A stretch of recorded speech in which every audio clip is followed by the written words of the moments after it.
रायगड, महाराष्ट्रासह देश विदेशातील ताज्या बातम्या पाहण्यासाठी मॅक्स इंडिया लाईव्ह चॅनलला सबस्क्राईब करा आणि बेल आयकॉन दाबायला विसरू नका.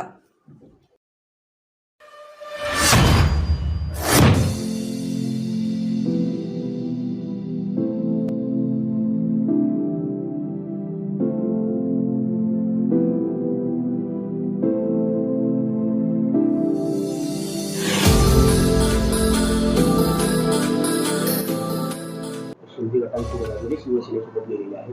मात्र त्यांना आता उमेदवारी मिळवण्यासाठी आटापिटा करावा लागतो. कसं पाहतो? नाही, गटाकडे गेले त्या, मी पक्षाकडे म्हणणार नाही. कारण देव माणसाची संगत सोडल्यानंतर काय होतं हा आता सगळ्यांना हळूहळू अनुभव यायला लागलेला आहे. ज्या पद्धतीने मातोश्रीचा विश्वासघात झाला, ज्या पद्धतीने मतदारांचा विश्वासघात झाला, ज्या पद्धतीने शिवसैनिक जे रात्रंदिवस राबले होते त्यांचा विश्वासघात झाला, त्याला थोडं तरी त्यांना त्रास होणार नाही ह्या गोष्टींचा. वास्तविक आता आम्हाला तर असं वाटतंय की हेच उमेदवार असेल. आम्हाला वाटतंय आता सगळ्या शिवसेनेला वाटतंय की विद्यमान खासदार आता जे आहेत तेच निवडणुकीत समोर असावेत.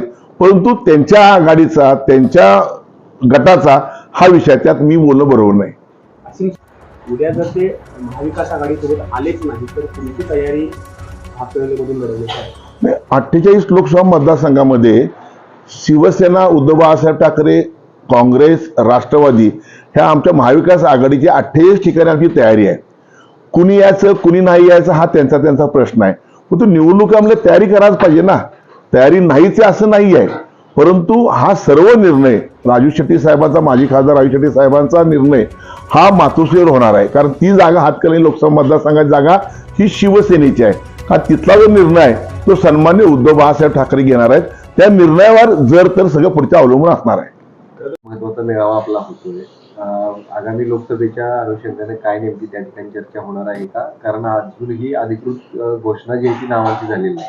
एकीकडे शाहू महाराज कन्फर्म त्या ठिकाणी मानले जातात, मात्र हातकणंगल्याचा अजूनही त्याचं संभ्रम आहे. ते खरं तर निवडणुका हा प्रत्येक पक्षाचा आत्मा असतो आणि तयारी आमची ही कधी अशी निवडणुका लागल्यात म्हणून तयारी नसते. आमची तयारी ही आमची पहिल्या दिवसापासून आमची तयारी असते. निवडणुका संपल्या की दुसऱ्या निवडणुकी आमची तयारी असते. उद्याचा हा जो मेळावा आहे तो शिव आरोग्य सेना ही आमची अंगीकृत संघटना आहे. त्या संदर्भात काही लोकांच्या निवडी झालेल्या आहेत. त्या संदर्भात मार्गदर्शन करण्यासाठी शिवसेना नेते आणि खासदार सन्माननीय विनायक राऊत साहेब आणि शिवसेना उपनेते अरुण दुधवडकर आणि आमचे ठाणेकर म्हणजे राज्याचे प्रमुख आहेत, ही सगळी मंडळी त्यांना मार्गदर्शन करणार आणि काही नियुक्ती पत्र द्यायचे आहेत. पण येणेकरून आता हा हंगामात निवडणुका असल्या कारणाने त्या संदर्भात विनायक राऊत साहेब आम्हाला मार्गदर्शन तर नक्कीच ह्या लोकसभेच्या संदर्भात महाराष्ट्रातल्या होणाऱ्या निवडणुकीच्या संदर्भात मार्गदर्शन नक्कीच करतील आम्हाला. सांगली जागा नाही, सांगलीची जागा टसल सुरू आहे म्हणजे काँग्रेसमध्ये आणि शिवसेनेमध्ये. आता परवा तुम्ही बघितलं चंद्रराव पाटील साहेबांनी जोरदार शक्ती प्रदर्शन करून प्रवेश केलेला आहे. तसं ते मातब्बर आहे तिथं. आता काँग्रेस का हा आपला सेना ह्या संदर्भात ह्या 2 दिवसात निर्णय होईल.